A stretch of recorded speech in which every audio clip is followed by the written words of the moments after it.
Are we ready now? Okay. Let me take you back to October 6th at 6:32 in the morning. Janice Joy is walking along Duff Road when a dark-colored pickup truck strikes her and flees the scene. There's a witness. The witness said that they blew the horn at the vehicle that struck Janice. He momentarily touched his brake lights and then took off. He fled.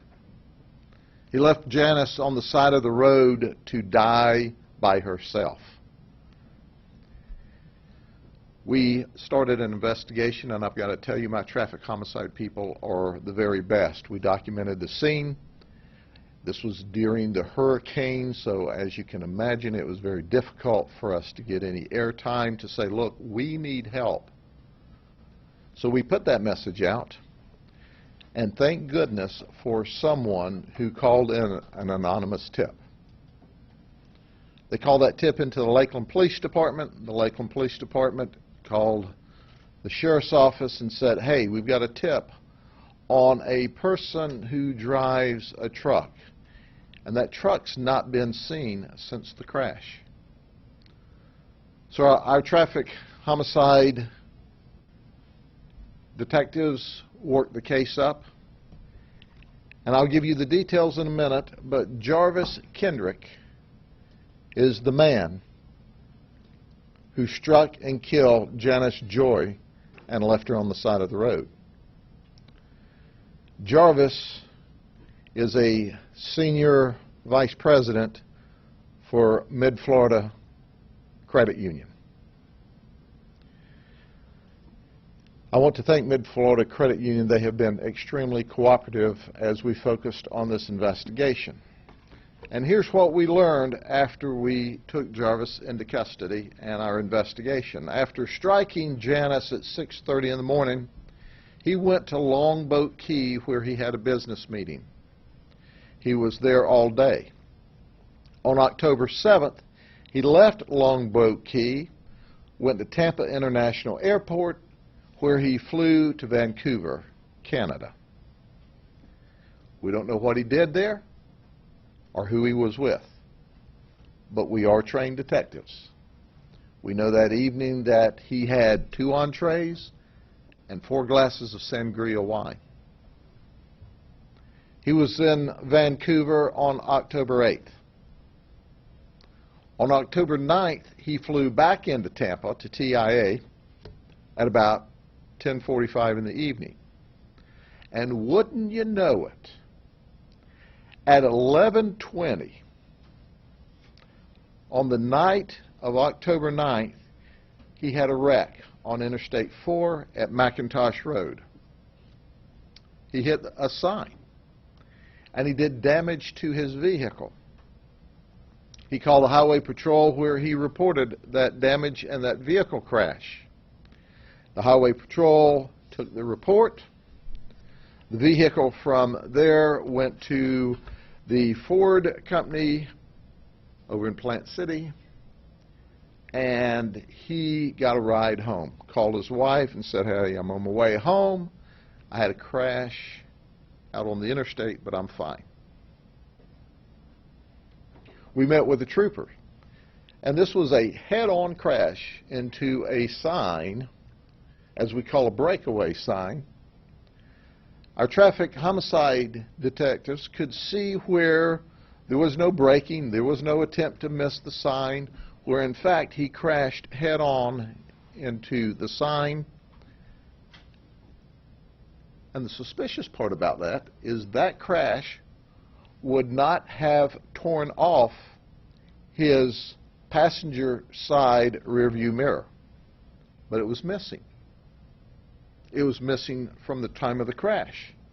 If you look, we have video where just the day before he was at a drive-through, and there is his rearview mirror. And immediately after, 7 minutes after the crash, we have other photographs, and we also have some at Tampa International where that mirror is totally gone. So He faked this crash on the interstate to get his police report, notified his insurance company, took the car in for repair, and went home. We arrested him, obviously, after we put all the circumstances together. And we talked to his wife, and we go, "What was he doing in Vancouver?" She said, "We don't know anybody in Vancouver.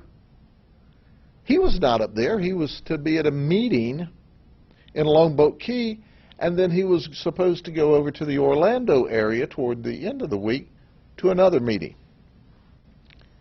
Well, newsflash, he went to Vancouver and drank some sangria. He won't be drinking any sangria in the county jail where he is today. Ladies and gentlemen, we still need help on this investigation. I want you to think back to October 6th, in and around 6:30 in the morning. We're still looking for witnesses just before and just after this crash. Did you see something around that crash time that didn't mean anything to you then, but now that the hurricanes are over and you can focus on this tragic event, can you give us pieces and maybe links to the chain that we want to finish out, accounting for every minute before the crash and after the crash? Now, here's something that's interesting. And this is the caution we want to put out to the community. If you're DUI and involved with a crash with a fatality and you stay at the scene, it's a felony 2. If you are charged with vehicular homicide, it's a felony 2. When you leave the scene of a crash with a death, it's a felony 1. The legislature recently changed that law, and I can remember when I was working with a team of ladies whose one son died on Highway 60 from a hit-and-run crash. They started a group called HARD, Hit and Run Driver. They worked with the legislators to say, look, let's make it more serious to leave a crash with a death than to stay at the scene, call for help, and render aid. And in the brilliance of the Florida legislature, that's what they did. So Jarvis Kendrick is now facing a first-degree felony. Oh, did I talk about his tampering with evidence? And then, when he goes to first appearance and he's sworn in under oath, our homicide team says, now we've got him lying under oath to the judge. So he's also under investigation for those charges. So here's a clue. Jarvis, you could have stayed at the scene and helped that lady and called for help, and ostensibly she's in the roadway. You wouldn't have even received a traffic citation. But when you hit that lady and you left that human being to die in the road alone and fled, you committed a first-degree felony for which we're going to do our very best to send you to prison for a very long time. Are there any questions? Was he under the influence? Or? We have absolutely no indication at this point in the investigation that he was under the influence of anything, had he simply stayed at the scene. But he not only fled, he went through an elaborate scheme to hide the damage on his vehicle. But what he didn't recognize, he does banking for a living. Our traffic homicide team works traffic homicides for a living, and they're very good at what they do. And they not only found him with wonderful help and tip, but we've put his chronological time in order and can clearly show the nefarious act that he committed. And what did he lie about under oath? They ask him a series of questions, as they do, about your economic status, whether you can afford attorneys, and all of that's on the record down there. And he just flat lied to the judge in our estimation. And now we're in the process of getting the documentation to prove what he said was a lie, and he knew it was a lie. So the dude hadn't learned yet.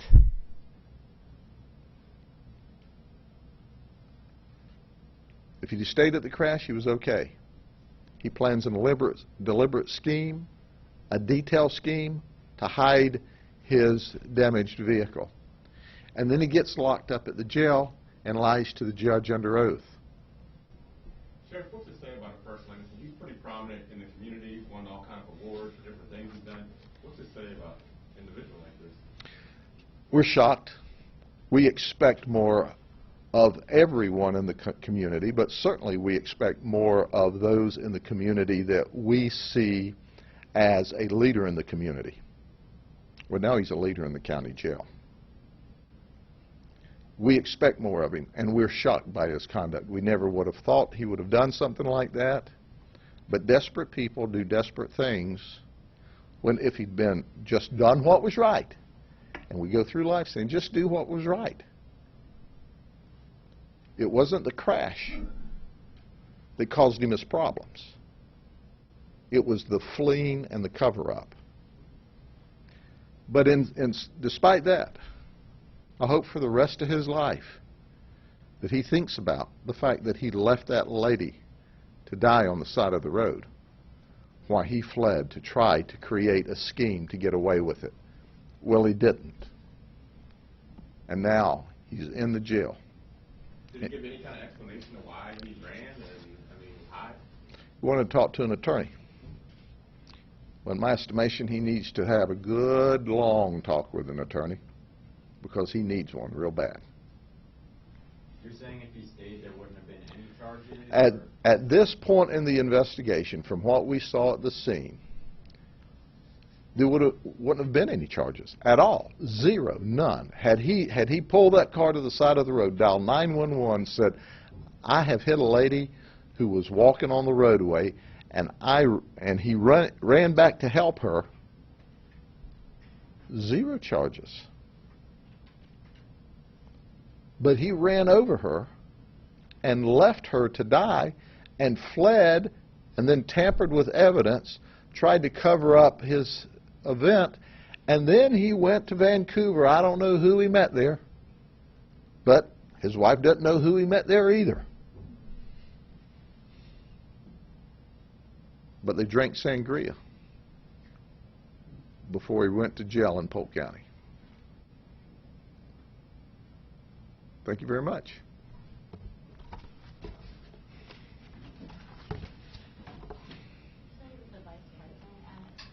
He's senior vice president for Mid-Florida. They said that he had 8 or 9 banks that they reported to him.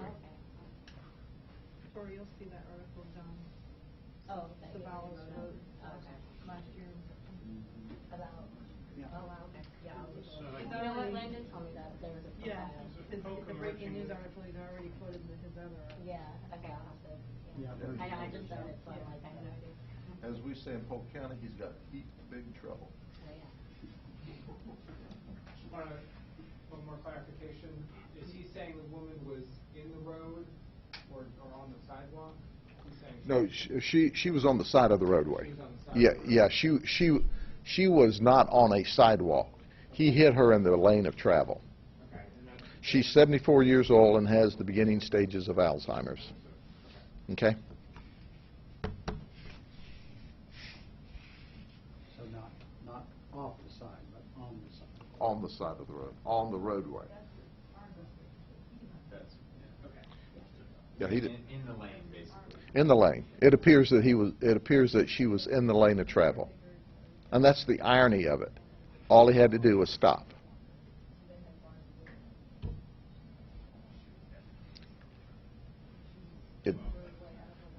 But if all else fails, he can write a book. How to throw your life away in 3 easy steps and a trip to Vancouver. Okay? See y'all later.